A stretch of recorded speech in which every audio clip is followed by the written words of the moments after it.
Imagina que son las 5:30 de la mañana en la ciudad de Medellín. Todavía está oscuro, las calles apenas empiezan a despertar, y el aire frío de la madrugada baja por las montañas que rodean el valle. La mayoría de la gente sigue dormida, pero hay personas que ya están en movimiento. Personas que trabajan en silencio, que no aparecen en los periódicos, que casi nadie conoce. Pero que hacen que toda una organización funcione. Hoy vamos a vivir un día completo dentro de uno de los cargos más invisibles pero más importantes del cartel de Medellín, los mensajeros y colaboradores. No son capos, no son jefes, no son los que salen en las noticias. Pero sin ellos el cartel simplemente no podría funcionar. Hoy vamos a meternos en su mundo para entender cómo entraban a este rol, qué hacían durante el día, cuáles eran sus tareas, qué riesgos corrían y cómo era realmente vivir 24 horas dentro de este engranaje del imperio criminal que en su momento lideró Pablo Escobar. La historia comienza temprano.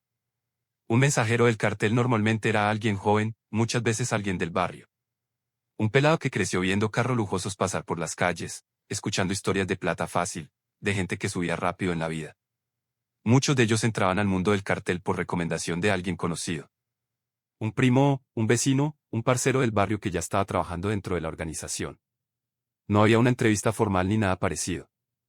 Muchas veces la conversación empezaba así: oiga parcero, usted quiere hacer unas vueltas y ganarse una buena plata. Y así comenzaba todo. Primero tareas pequeñas, cosas simples, llevar un sobre, entregar un mensaje, mover un paquete de un lugar a otro. Cosas que parecían fáciles, pero que en realidad eran parte de algo mucho más grande. A las 6 de la mañana comienza el primer movimiento del día. Un mensajero recibe una llamada corta. Nada de conversaciones largas. Solo instrucciones básicas. Parece en tal esquina. Hay una vuelta que hacer. En Medellín la comunicación muchas veces era directa, rápida. Hágale pues mijo, que eso es rapidito. El mensajero se alista, se monta en una moto o en un carro viejo y comienza el recorrido por la ciudad. A esa hora Medellín empieza a llenarse de buses, taxis, vendedores ambulantes, gente yendo al trabajo. Y en medio de toda esa rutina cotidiana, se mueven mensajes, dinero e información que mantienen viva la maquinaria del cartel. La primera tarea del día puede ser algo simple: entregar un paquete pequeño en una tienda, una casa o un negocio cualquiera. Muchas veces el mensajero ni siquiera sabía exactamente qué llevaba. Podía ser dinero, documentos, instrucciones escritas o incluso coordenadas de rutas. La regla principal era clara: no hacer preguntas.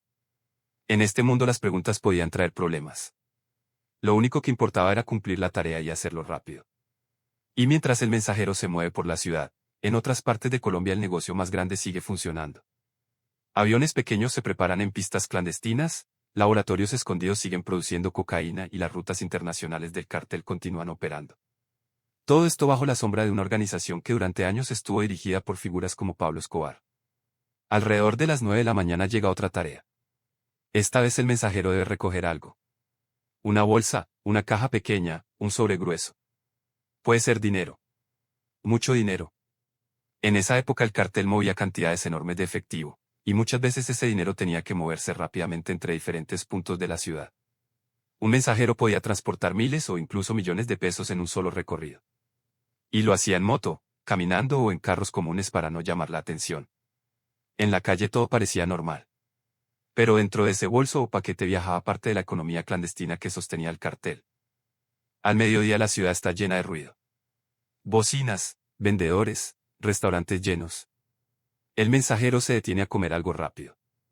En Medellín una pausa típica puede ser una bandeja paisa, un corrientazo o simplemente un tinto con una arepa. Y entre conversación y conversación se escuchan frases comunes de la cultura paisa. ¿Qué más pues? ¿Todo bien? De una parcero, ya voy para allá. Ese lenguaje cotidiano también formaba parte del ambiente donde operaban estos colaboradores. No eran hombres elegantes en oficinas. Eran personas mezcladas con la vida diaria de la ciudad. Por la tarde llegan tareas más delicadas. A veces el mensajero no solo transporta cosas. También transporta información. Puede llevar instrucciones entre diferentes miembros del cartel. Mensajes que no se podían enviar por teléfono ni escribir en papel. Información que debía pasar directamente de una persona a otra. Esa era una de las funciones más importantes del mensajero: ser un puente silencioso dentro de la organización. A las 4 o 5 de la tarde el ritmo de la ciudad cambia. El tráfico se vuelve pesado, la gente sale del trabajo, y el mensajero puede recibir una última tarea del día. Tal vez entregar un paquete en las afueras de la ciudad, en una finca o en un punto más discreto. En lugares así se realizaban reuniones, intercambios o coordinaciones que eran clave para el funcionamiento del cartel. El mensajero simplemente llegaba, entregaba lo que debía entregar, y se iba. Nunca se quedaba más tiempo del necesario. Cuando cae la noche Medellín se llena de luces. Restaurantes, bares, discotecas. Pero para los mensajeros del cartel el trabajo no siempre terminaba ahí. Muchas veces las tareas más importantes llegaban en la noche. A esa hora se movía dinero, se enviaban mensajes urgentes y se coordinaban operaciones para el día siguiente. Y aunque su rol parecía pequeño, la realidad es que sin estos colaboradores el cartel no habría podido mantener su red de comunicación y logística. Ser mensajero dentro del cartel de Medellín significaba vivir con riesgos constantes. La policía, los operativos, las investigaciones. Todo podía cambiar en cualquier momento. Muchos de estos jóvenes solo pensaban en el dinero rápido, en ayudar a sus familias o en salir de la pobreza. Pero el mundo en el que entraban era mucho más complejo y peligroso de lo que imaginaban. Al final del día, cuando el reloj marca cerca de la medianoche, el mensajero regresa a casa. Cansado, con la sensación de haber hecho varias vueltas durante el día. Mañana probablemente habrá más. Más mensajes, más paquetes, más recorridos por la ciudad. Y mientras Medellín duerme, la organización sigue funcionando. Porque el cartel operaba como una máquina que nunca se detenía. Pero hoy apenas vimos una pequeña parte de esa estructura. Porque dentro del cartel existían muchos otros roles que mantenían funcionando todo este sistema. En los próximos videos vamos a explorar en profundidad otros cargos dentro de esta organización. ¿Quiénes manejaban el dinero? ¿Quiénes controlaban las rutas internacionales? ¿Cómo funcionaban los grupos de seguridad y cuáles eran las decisiones que se tomaban en la cima del poder? Así que si quieres seguir explorando cómo funcionaba realmente este mundo, sus personajes, sus roles y las historias detrás de cada uno de ellos, prepárate, porque en el próximo video vamos a meternos aún más profundo dentro del funcionamiento del cartel de Medellín. Y créeme, lo que viene es todavía más impresionante.